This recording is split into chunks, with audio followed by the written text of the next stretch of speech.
May I come in, sir? Please come in. Good afternoon, sir. Please sit down. Thank you, sir.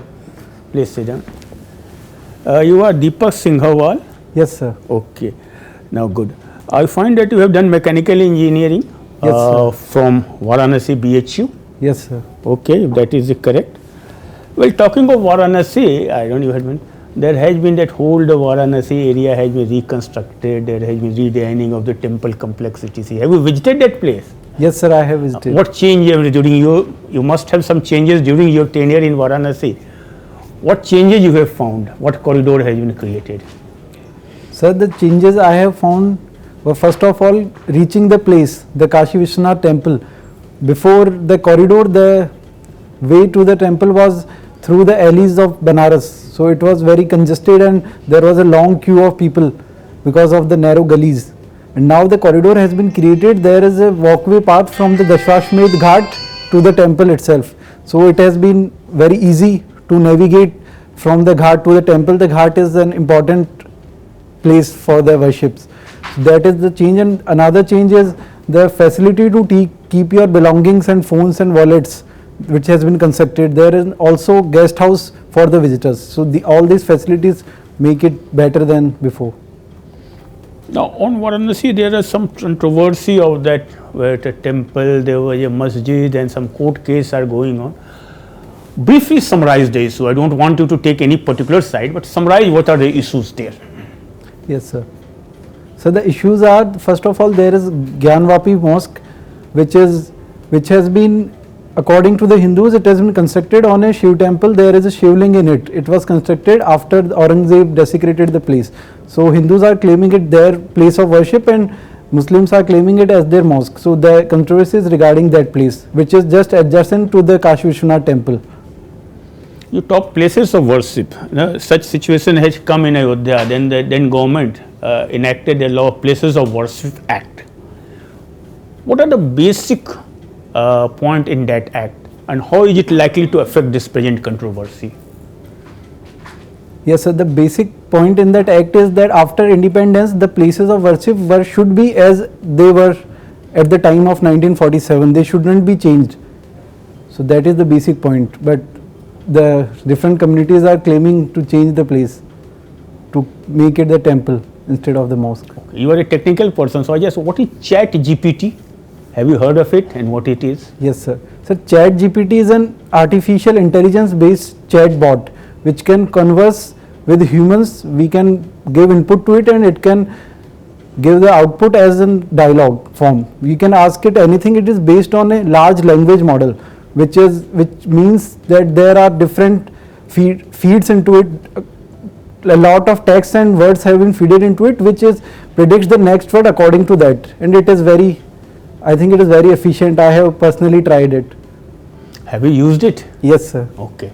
You find what is the positive benefits or what could be the negative aspects of this ChatGPT technology coming up?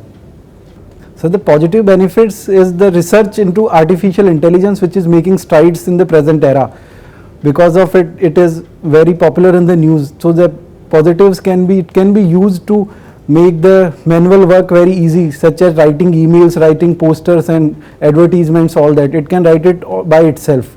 The negatives can be misused in making faulty codes and also plagiarism, writing research papers and assignments in schools and colleges. That can be a negative and unethical use. Please, Sagar sir. Mr. Deepak, so you are an engineer. How would you use your skill, engineering skill, when you become an IAS officer, particularly if you are posted as DM Banaras, Varanasi? How will you use your skill? So the skills I have imbibed during my graduation in mechanical engineering are analytical skills and thinking rationally. So that can be applied indirectly in any service which I may join. It can be used to manage the work that have been given and the other responsibilities of the job, and directly I can use management skills like engineering, production engineering. We had subjects like total quality management, which can be used in inventory management and this delegation of responsibilities onto the team members. Anything you consider still Varanasi needs to be developed, and in infrastructure on basically on infrastructure? Can you state 1 or 2, 3 points at least? So I think there is one of the major features of Varanasi are the ghats by the river Ganga. They can be improved a lot. Government is working on that, but still there is a problem of flooding in every monsoon after the river overflows and goes into the nearby areas, which are the tourist spots. So that can be worked using embankments and other features to stop the flooding. And other infrastructure I think can be improved in the transportation, because of Varanasi is a historical city. The gullies are still there and there is not much room to improve to ride private vehicles in that. So mass transportation should be there to avoid traffic congestion in the city. Another thing, I think infrastructurally we can focus on connectivity with other tourist spots in the Uttar Pradesh itself, like Ayodhya and Prayagraj and other places, using air and rail. Any other thing in your mind? So anything? Leave it. What is your opinion about cleaning of Ganga river? Yes, that comes to my mind. In infrastructure, we can improve it on. The Ganga is very polluted, going into the list of most polluted. It is, I think the situation is better. During my 4 years, I have seen the Namami Gange program there, but still there is a lot to be done, including the industrial effluents and sewage draining into the river. Thank you, Deepak. Over to sir. So welcome. Let's know something about BHU. Who founded the university? So BHU was founded by Pandit Madan Mohan Malviya ji. And when was it founded? It was founded in 1916. 16. So Yes. 100 years are over. Yes, sir. I read somewhere some time back, I want to know your personal view on that somebody belonging to a different faith, religion, was appointed as a professor in Department of Sanskrit. You must have followed this also. Yes, and there was a sir. lot of hue and cry. What is your personal stand on that? Sir, the professor was from different faith in Department of Sanskrit. My view on the issue is there shouldn't be any such discrimination against any professor or any student itself belonging to different faith studying in the university in any department. Sanskrit is not confined to a religion. It is the culture of India, so it can be taught and studied by people from any religion or creed or caste. Okay, I got the answer. How much do you follow general knowledge in the country and outside? Are you well informed? Are you confident? Yes, sir, I am. And what is your preferred area? Say sports or politics or social problems? Sir, I would say I read a lot about economy. Economy. Yes, sir. Wonderful. I leave it to other panelists. And I see among two hobbies, your dramatics and English poetry writing. Yes, sir. What kind of drama you like? Who is Sir? your favorite dramatist or playwright? Sir, the dramatics was an event I participated in college. Only once. Yes, sir. You're no longer associated with it. No, sir. Okay. And poetry writing? Yes, sir. I write poetry in my leisure. Still write? It has been some months during the preparation I couldn't write, but I follow it. English? Yes, sir. Who is your favorite English poet? Sir, my favorite English poet would be Robert Frost. Robert Frost. And why so? Sir, in Robert Frost poems, I can see the linkage to the real life problems, like decision making and doing your duties and obligations of the real world put vis-a-vis the dreamy world. So there are some poems which I liked from the poet. Like miles to go before I go. Yes, sir, that is So what is snowy the decision evening. making in it? Yes, sir, that is about the obligations of a person to the people around them and going in a dream world, escaping from the responsibilities. The poem is stopping by the woods on a snowy evening. So, Okay, got it. Good. The thing is this, name 2 or 3 Indian English poets whom you follow. sir, I have not read extensively, but I know a few. Tell me.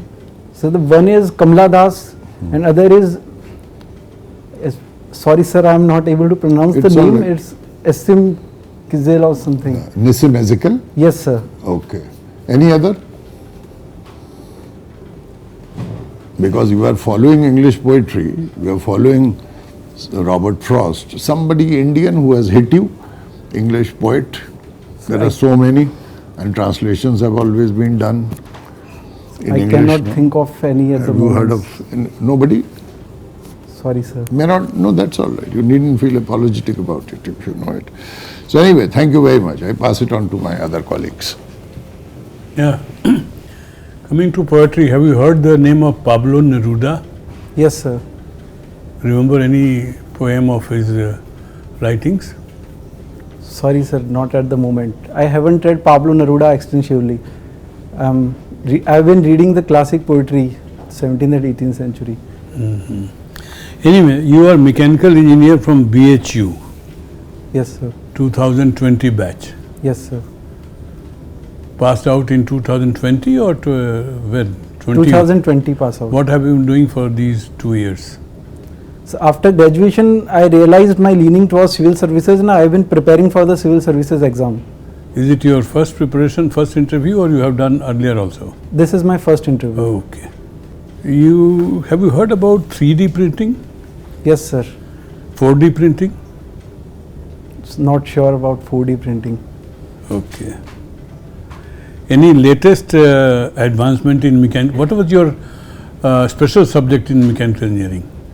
So there was no special subject in the Oh, they don't, in graduation. final year they don't give you. No sir. You have read structural engineering as well? No sir. Theory of structures? Civil engineering? Yes sir, it is in civil engineering, but we haven't heard So structural what were the engineering. final papers in your final engineering? So the final papers were thermodynamics and fluid dynamics and others, like strength of materials that we have studied. In final year? Sir, strength of materials was in third year, I guess, and fluid dynamics was in final year. I cannot remember all the subjects of the final year at the moment. Okay. There are discussions about the EVs, electric vehicles. Yes sir. You know what is the latest development in batteries? Yes sir. So, Which batteries are being talked these days? so hydrogen fuel cell batteries are being talked these days. Have you heard about the usage of aluminium in batteries? Maybe good idea to find out about it. Sir. Yes sir, I will read about it. And why EVs are better than mechanical driven other automobiles? So electrical vehicles are better than other automobiles because of the efficiency first, because it uses less fuel, and other than it can help in mitigating the pollution. It is clean, it doesn't produce the harmful oxides which. What is the drawback? So drawback at the moment is because the electricity is also being produced from fossil fuels, so it may not be the very much advantage at this moment, but in the future it will be, because we are moving towards renewable energy. And other than that, maintenance and the skills of the mechanic should also be upgraded according to the vehicles. Good.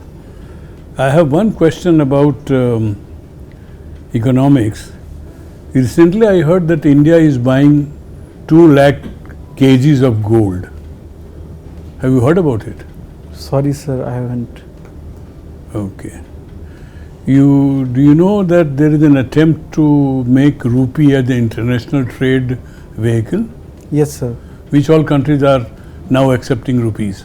So as trade, Yes. Where you can transact using rupees, not dollars, the hard currency, or euros. so I think it is Russia which started this initiative and it is accepting rupees. I cannot think of any other country which Okay. accepting the rupees in trade. Okay, sir. What are the 3 most important geopolitical issues today, globally? 3 most important. List them. So I think the 3 most important issues today, the first of one is the most talked about Russia-Ukraine war, which is going on for more than a year. Right. Number 2. Since last year. Number 2, I think it is the rise of China and decline of the West, and China's actions on its borders regarding Taiwan or India. Taiwan and India, all right. Now, what is the difference between the situation on the Taiwan border and on India's side? What is the difference? So the difference lies in China considers Taiwan as its territory and it doesn't want it to be an independent nation which could be recognized by other nations, and regarding India it has been a scuffle on the northern borders regarding some specific areas which it claims as itself and India claims as Indian. Right now, what is the current international status of Taiwan? So Taiwan is recognized by US and some other countries, but it is not Recognized in what sense? Does US have diplomatic relations with Taiwan? So I'm not sure about it. Right. What is the meaning of one China policy? China says every country must have a one China policy. What is the meaning of one China? So one China policy means that the territories which were part of the China before 1959, they should be considered as Chinese. It includes Hong Kong also in Taiwan. What is this G20 summit that's going to take place in India this year? How important is it? So the G20 summits which are going to be held in India are very important from the viewpoint of international as well as India's viewpoint, because India is the president of G20 for this year.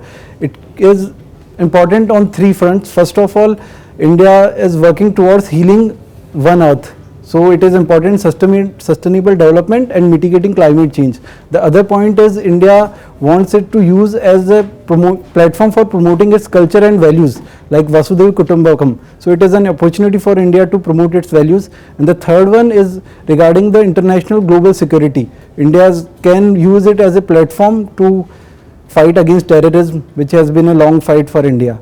And I can also think of it as an chance to reconnect with the developing countries. India can raise the voice of the global south on the platform. Do you think it will have some political importance for India, this G20, in domestic politics? Will it have any domestic political implications?